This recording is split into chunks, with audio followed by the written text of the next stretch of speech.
दोस्तों, जैसा कि आप सभी जानते हैं, चीन की हमेशा से ये कोशिश रही है कि वह छोटे छोटे देशों पर अपना कब्जा जमाने की कोशिश करता रहता है। जिस तरीके से उसने भारत के चारों तरफ छोटे छोटे देशों पर अपना कब्जा जमाने की कोशिश की है, और दोस्तों ये वह इन छोटे देशों को मदद करने के बहाने अपने शिकंजे में फंसाता है और फिर धीरे धीरे करके उनको कंगाल बना देता है। दोस्तों, ऐसे ही कुछ देशों के बारे में आप जानते भी होंगे, लेकिन फिर भी हम आपको एक बार याद दिलाते हैं कि श्रीलंका का हाल तो आप देख ही सकते हैं कि किस तरीके से चाइना ने श्रीलंका को सड़क पर लाकर खड़ा कर दिया है। दोस्तों, बिल्कुल इसी तरीके से वह ताइवान के साथ भी करने की कोशिश कर रहा था, लेकिन भारत और अमेरिका ने इसमें हस्तक्षेप करके ताइवान को चाइना के चंगुल में फंसने से बचा लिया है। दोस्तों, चाइना क्योंकि भारत का दुश्मन देश है, इसीलिए वह भारत के चारों तरफ मौजूद छोटे छोटे देशों को अपने कब्जे में करने की पूरी कोशिश करता रहता है, ताकि वह भारत के ऊपर आसानी से अपनी धाक जमा सके। और इस बार नेपाल चाइना का शिकार बनने वाला था, लेकिन इसी बीच भारत और अमेरिका ने एक समझौता करके नेपाल के साथ अपने रिश्तों की मजबूती को और भी ज्यादा पक्की करने की कोशिश की है, और इस बात से चाइना के मसूबों पर पानी फिर गया है। और इस बारे में क्या कुछ है आपको आगे पूरी डिटेल में बताते हैं दोस्तों, इसीलिए वीडियो को आखिर तक जरूर देखें। तो चलिए शुरू करते हैं।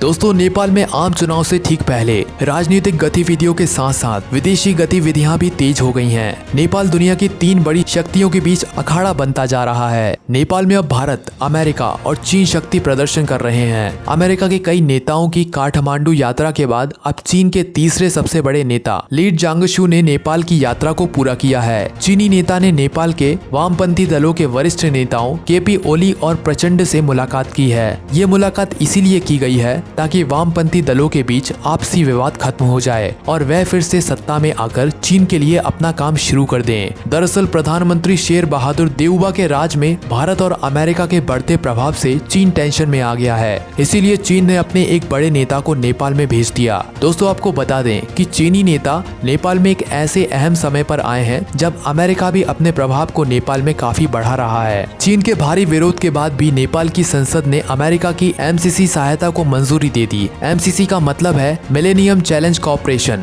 ये अमेरिका की एक इनोवेटिव स्वतंत्र सहायता एजेंसी है जो विकासशील देशों को आर्थिक सहायता देकर उन्हें गरीबी से लड़ने में मदद करती है। अब इसी के चलते चीन की पूरी कोशिश है कि वह किसी भी तरह नेपाल को अपने पाले में रखे। दरअसल कई विशेषज्ञों का मानना है कि अमेरिका का MCC प्रोजेक्ट नेपाल में चीन के बढ़ते प्रभाव को कम करने की रणनीति है। दूसरी तरफ भारत को देउबा सरकार के कार्यकाल में नेपाल सरकार के साथ अपने रिश्तों को नई मजबूती दे रहा है। भारत ने नेपाल के साथ कई समझौते पर हस्ताक्षर किए हैं। भारत नेपाल की सबसे बड़ी बिजली परियोजना को बनाएगा जिसे चीन ने छोड़ दिया था। दोस्तों, भारत ने अपने 2 बंदरगाहों को भी नेपाल के लिए खोल दिया है। दोस्तों, आपको ये जानकारी भी दे दें कि चीनी नेता की नेपाल यात्रा के पीछे अमेरिका की एक और बड़ी योजना ही वजह मानी जा रही है। दोस्तों, अमेरिका चाहता है कि नेपाल उसके स्टेट पार्टनरशिप प्रोग्राम पर हस्ताक्षर करे। इस कार्यक्रम के जरिए ही अमेरिका किसी आपदा के आने पर अपने सैनिकों को मदद के लिए भेजता है। चीन को डर है कि इस संधि के जरिए अमेरिका नेपाल में अपने एक सैन्य अड्डा बना सकता है, लेकिन अमेरिका ने अब जवाब देते हुए कहा है कि वह पिछले 25 सालों से 90 देशों में वह इस तरीके का कार्यक्रम चला रहा है। दोस्तों, अब इस बारे में आप क्या कहना चाहेंगे? अपनी राय हमें कमेंट करके जरूर बताएं, और वीडियो पसंद आई हो तो इसे लाइक, शेयर और सब्सक्राइब जरूर करें।